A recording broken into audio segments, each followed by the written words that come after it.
Hello, YouTube. My name's Jason. Welcome to my little tiny apartment. And I decided during this whole sort of quarantine period that I needed more things to do. So I decided I wanted to learn how to build a guitar. I watched a lot of videos here, read a lot of articles online and forums about people's experiences, and went ahead and pulled the trigger and ordered a guitar body and neck to be made and sent to me from China. And that has not arrived yet. So I've decided I'm going to do this guitar build 0.0 in preparation of guitar build 1.0. And I'll do it down and dirty, do it cheap. If I'm going to mess up, I want to mess up on this one. I'll be using all of the parts that come with the kit. And it's a Saga kit. It's a Les Paul Jr. style single cut. And I'm just going to try to knock it out. I mean, I'm going to do as good a job as possible, but I'm going to keep it on the cheap. The real challenge for me here is being in a small apartment in New York City. I need to figure out a way that I can do everything inside the apartment. So I'm going all water-based on the finishing, and I have no big power tools. I have, a handheld drill is basically the closest I get, and I have no real work table to speak of. I'll be working on the floor, on my kitchen counter, on a window ledge, and I'm going to figure it out as I go along, and I'm going to document it on here because with all the videos I watched, it seemed to really help. And if someone else wants to do something similar to me, I want them to have a place to go to. So here's the video. Let's start with an unboxing of the kit. I'm going to switch to voiceover. And away we go. This is the official box it came in, the Saga Musical Instruments. It was wrapped in plastic. In a slightly larger official Amazon box. Here's the inside with the instructions on top. And here are boxes inside. This is the body. It is basswood, I am told. You can see the shine all over it. That's the infamous Saga sealant that's supposed to be very, very difficult to get off, which I would need to do to stain.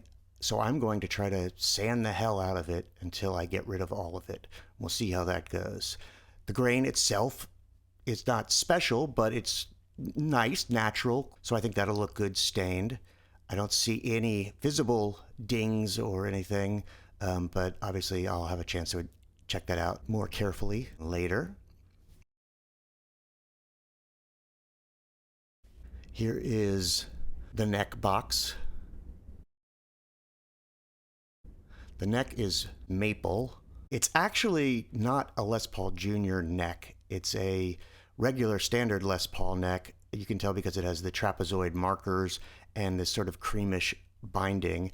I'm going to cut the top with my coping saw, design something sort of non-Gibson-ish to do and test my skills at that. Oh, look, another instruction manual, just in case.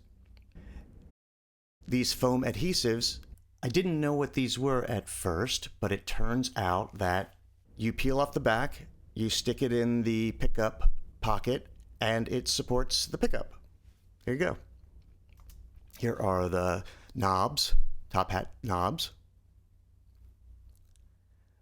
The tuning machines, which of course are never supposed to be good from these kits, but we'll try them out and see how they go, and if I need to replace them, I can replace them later on down the road. Allen wrench for the truss rod, control cavity cover, and the scratch plate or pick guard, whichever you want to call it, depending on wherever you live on this globe. Both of these are covered with the protective film, so that's good. That'll prevent some scratching. I don't know if this is the same standard size as a Les Paul Jr. in case I want to replace it down the line, but this is fine for now. The electronics are all pre-soldered, which doesn't seem as much fun to me, but will make this process a lot faster.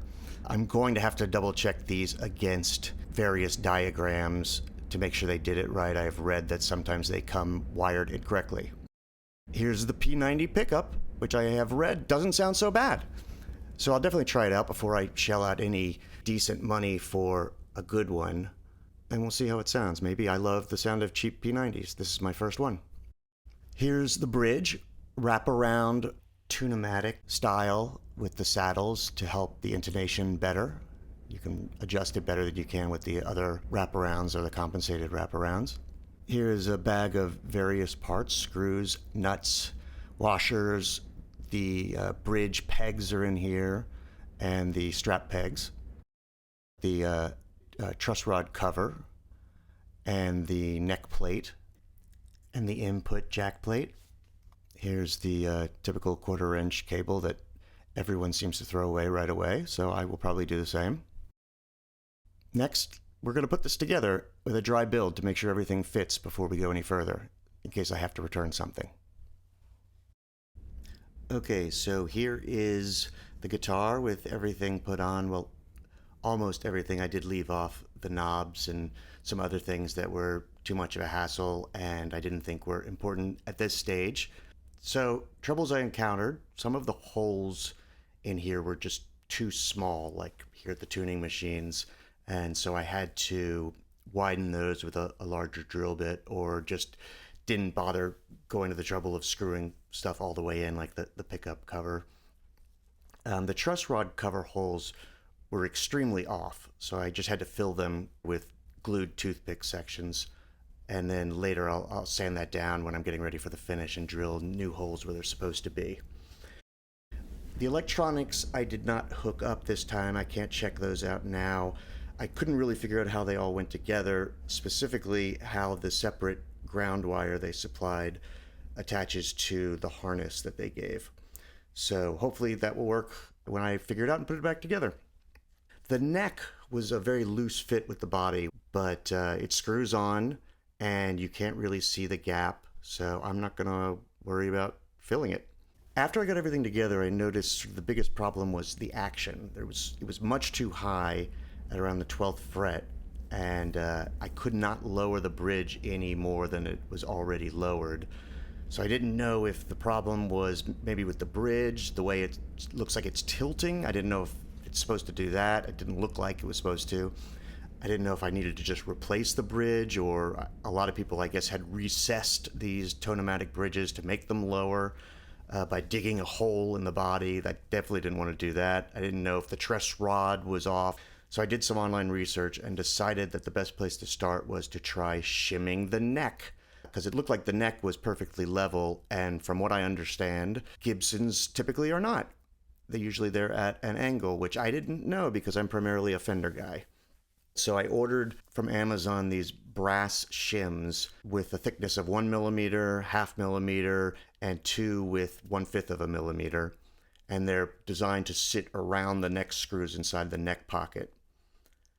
And I originally just tried the 1 millimeter one, but the action was still much too high. I replaced it, and I'm trying not to take off the strings while doing this. And this was not very easy. It was a huge pain in the ass because it doesn't matter how careful you are. Those strings were always getting twisted up somewhere. I put all the shims in next, which took it up to 1.9 millimeters, and now the action was way too low. So somewhere in between, I finally worked it out to be 1.5 millimeters and tweaked the height of the bridge posts a little bit to make sure that it was where I wanted it to be on both sides.